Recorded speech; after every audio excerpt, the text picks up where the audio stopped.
Today, this is really cool. This is a kind of a panel discussion. I love panel discussions. It's a very different way of doing Sunday morning.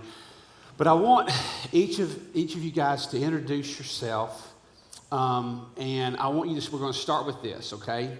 I want you to tell them who you are, and get like if this were a drone, and a drone goes up and looks down over what you do. Give us the drone view of what you do. So we'll start with Nancy. So are you talking about a drone view of what we do with our ministry? Yeah. Okay, thank you. A little clarification. My name is Nancy Goins, and I am the church coordinator for our partnership with Liberty Elementary. Liberty Elementary is part of the Franklin Special District. Used to be called Franklin Special School District, but they dropped the school. Not quite sure why, but they have. But we joined this partnership through United for Hope. United for Hope is an organization that matches up schools with churches.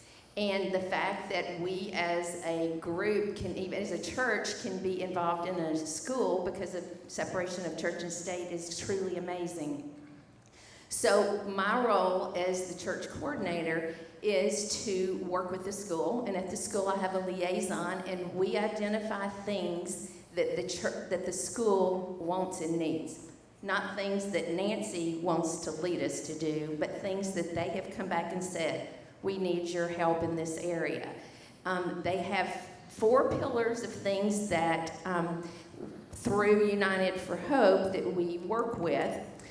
Student achievement, staff support, family engagement, and in-kind donations. I started this role back in February after Jenny Ross left. She was the one who was actually going to be this coordinator, but I took it on, and in this time frame, since then to now, we've actually hit all of those. We've done something in each of those areas, but our true goal is to do staff encouragement because that is what Liberty Elementary has asked us to do. So that is what, at a high level, that we're trying to do for them on an ongoing basis. So if you look just at that for a minute, I want you to make sure that something doesn't get lost on you. This is a school system asking the church to help. Think about the gravity of that. And I'm just telling you, I'm not talking about Clearview, I'm talking about the church of the Lord Jesus. For any church not to do that, that is sin on our part. We are being asked by pop culture, help.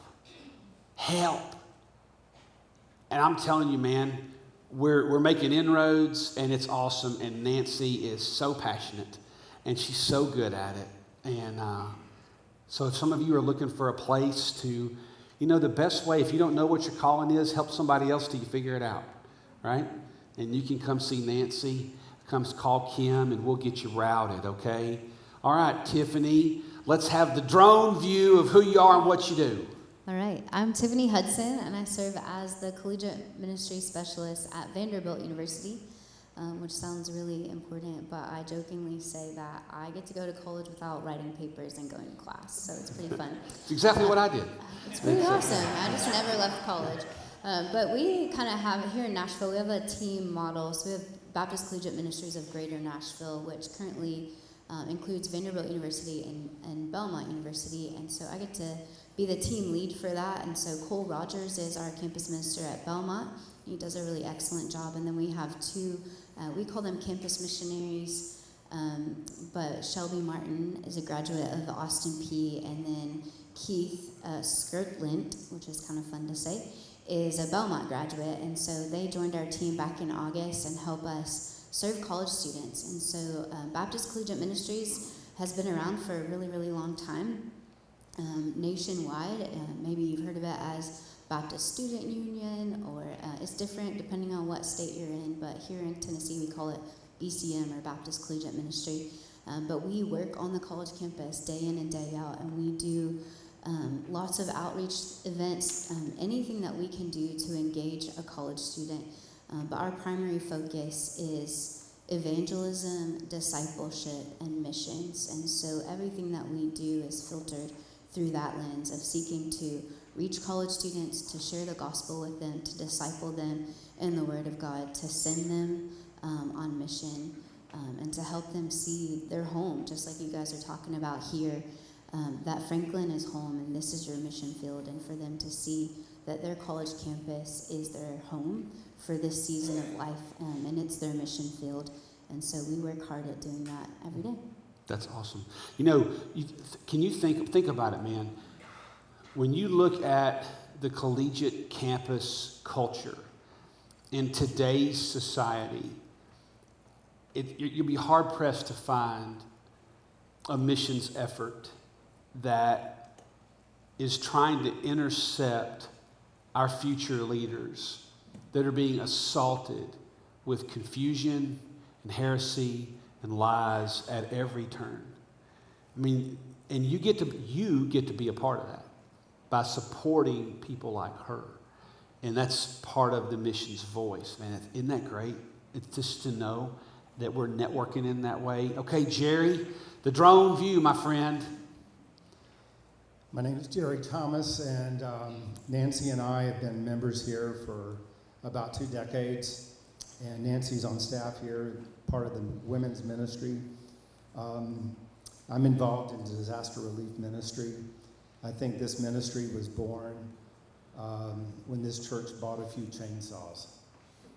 Took them to Wilson County, and yeah, we did. We've been sawing ever since. Been sawing ever since.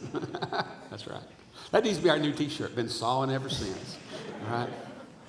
And so I'm involved in helping our membership get trained in disaster relief ministry. That includes chainsaw, mass feeding. There's several different areas you can get involved in, even chaplaincy. And men and women serve in that role as well. Even this week, we're headed to East Tennessee to work for flood recovery up in Elizabethton. It's hard to say. And on up into North Carolina. So we'll be doing more mud out and flood recovery work there. So we have 5 going out with us this week, and we'll be partnering with dozens of other churches. And it's great to see how people pull together for people that's in need. And that's our way of being able to share Christ in crisis. You know, I'll tell you something about Jerry. As a pastor, one of the things you always want to see from people is that they own their calling. They own their ministry. You don't have to push them. You don't have to, call them up. Hey, man, are you going to do anything with this or that? And that guy right there, like, he owns the DR work.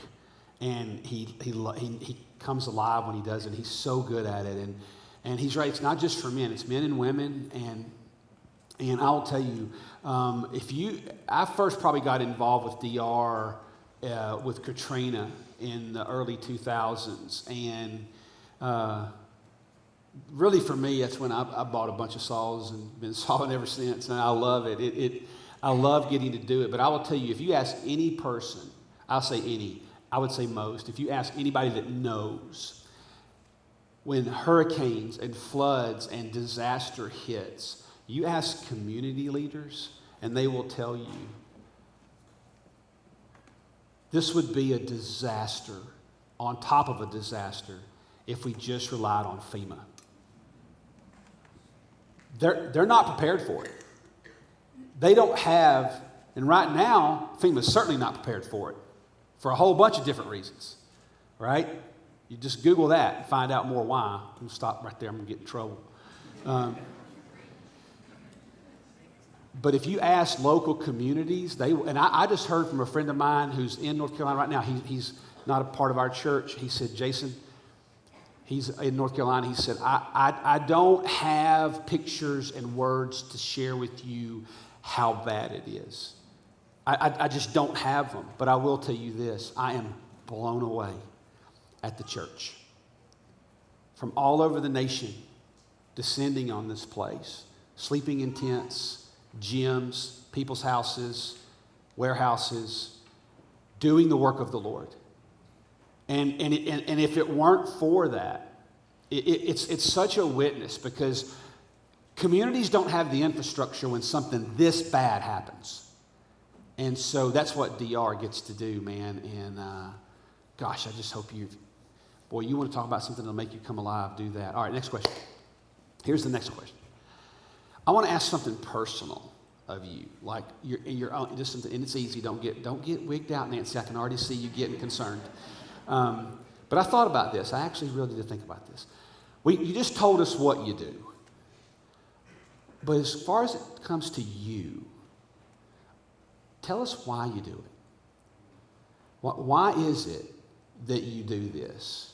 I want to go ahead and say, I know you're doing it because you love Jesus. If that weren't true, you wouldn't even be up here. But dig down into that a little more as to why you do it. You go first. Great. Once again, first. I'm doing it because Kim Margrave said I had to. She is hard to say no to. You saw how she just harassed me in the workplace right there. I know. Yeah. Well, you deserve it, but that's another story. But I love Jason, but I love to give Jason grief. So let me just say that up front. So literally, I really am doing this because Kim Margrave came to me and she said, Nancy, we have an opportunity, and I think you're the perfect fit. So I was like, okay. I had just taken on doing a couple of things. I wasn't sure I had capacity. And she said, well, just come to the training, because to do this through United for Hope, you do have to go through an hour-long training and get a background check. And that background check's a little different than the background check that you do here, or in addition to the one you would do here if you work with the students and children here. So I went to the training, and when Marian Campos, who is our contact with United for Hope, was talking about it, she said, well, these are some of the areas that you need to work in. Well, every area that she talked about was something that I had done. Like staff encouragement. I had gotten really involved with when we had a partnership with DCS, and I was doing things with them. Well, the things that we need to do with the teachers at the school was very similar. Doing things in the school for the kids. My daughter's a kindergarten teacher. I volunteered one day a week for almost 8 years helping in the school system.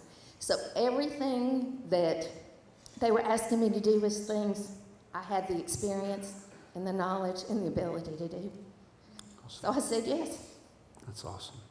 And she's always good at it. Everything she does, she puts her heart into it, man, behind the scenes. Yeah, it's awesome. Thank you, Nancy. All right, Tiffany. All right. The first answer is because God called me to it.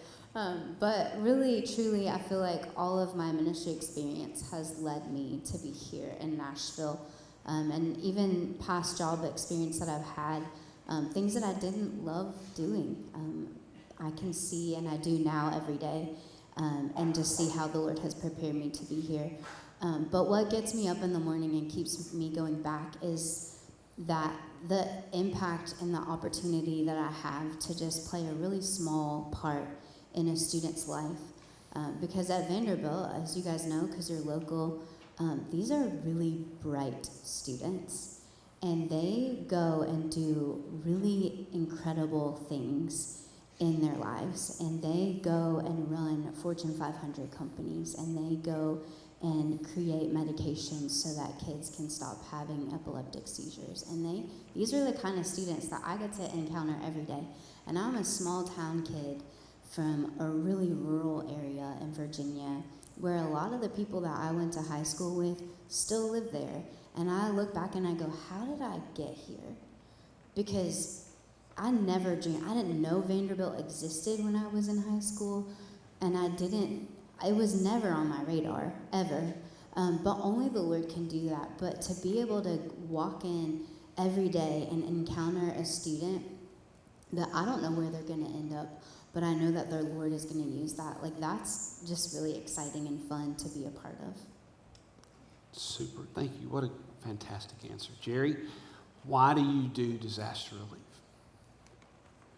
Let me start with a scripture in Romans 10. It says, how then will they call on him who they have not believed? And how are they to believe in him in whom they have never heard? And how are they to hear without someone preaching? And how are they to preach unless they are sent? As it is written, how beautiful are the feet of those who preach the good news. So,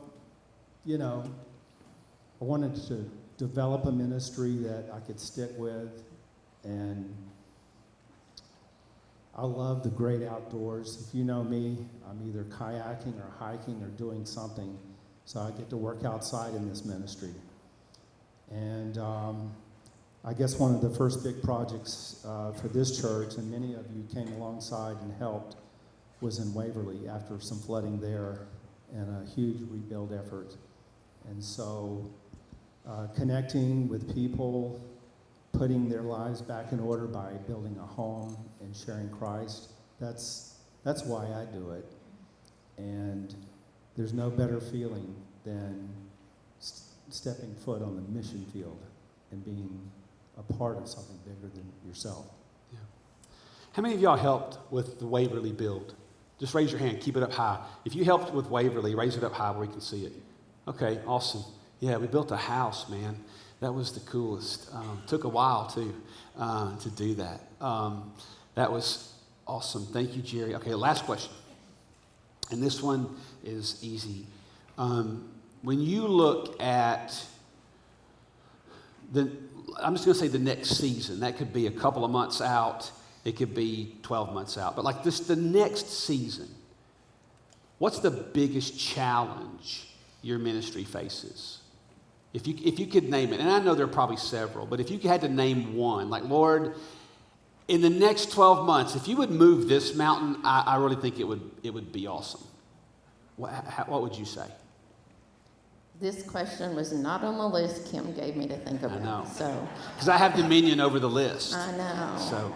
Okay.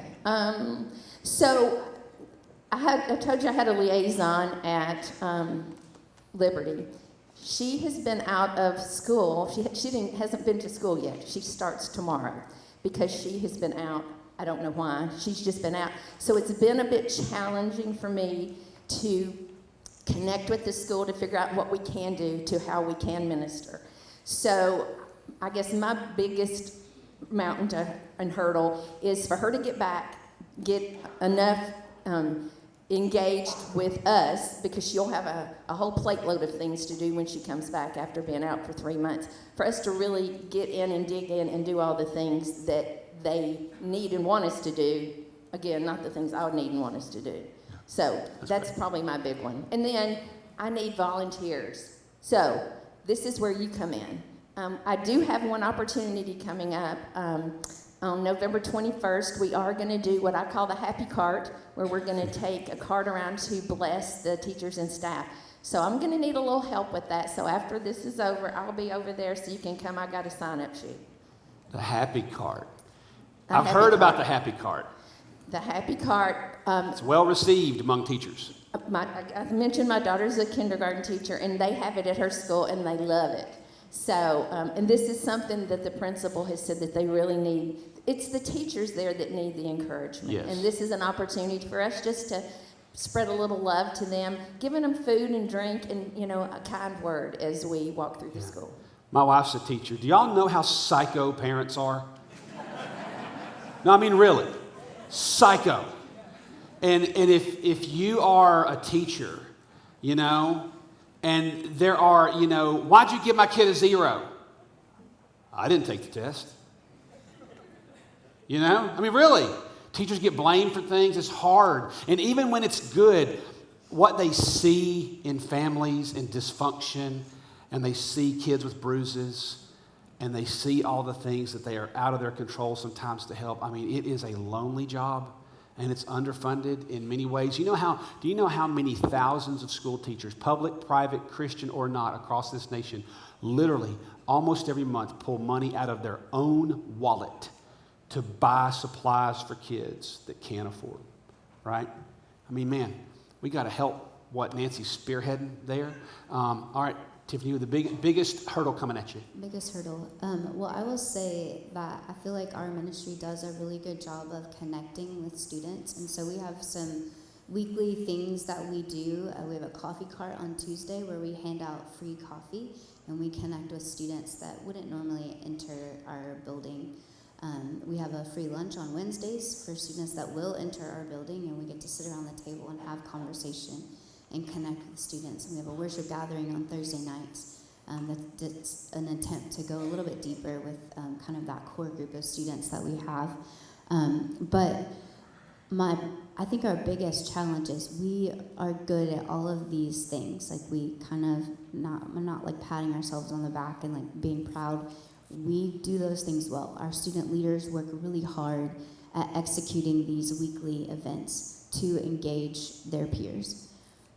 What is the challenge is going to a deeper level, to connect on a spiritual level, to sit around the table and have those deep spiritual conversations, to share the gospel with your lost friend. At least twice now we've had students come to our coffee cart and we just hand out like cold brew or frappuccinos, and we put a sticker on it, and the sticker just says BCM and our free lunch and Thursday night worship. And twice now, 2 students have come up, and one said, "Oh yeah, I was telling my brother we need to start going back to church." Another student came up and said, "Yeah, I've been wanting to go to church." And our student leader that's there, she's phenomenal. She's so good at it. And she just was like, "Well, what kind of church are you looking for? Like, do you like modern worship? Are you more traditional?" And she said, "Oh, I don't know. I've never been to church." And so how do we take those conversations and go to a deeper spiritual level? And so that's the challenge, getting our students on board and actively sharing their faith so that we can see the Lord change people's lives. Jerry, what about you? In the next short season, what's the big hurdle? Downtime is training time. You might have heard somebody from the United States Marine Corps say that. But that's what we need to do to be prepared for this ministry. We go through periods that are, inactive. Quiet. And that's the time to train up, to get your skills, to find ways to keep people engaged. So the challenge is keeping people on the roles of the ministry, getting them prepared. Right now we're active. There's boots on the ground. I talked to Kay Thomas this past week, and she and her husband had been incident commanders for 5 weeks. It was time for her to take a break and go home.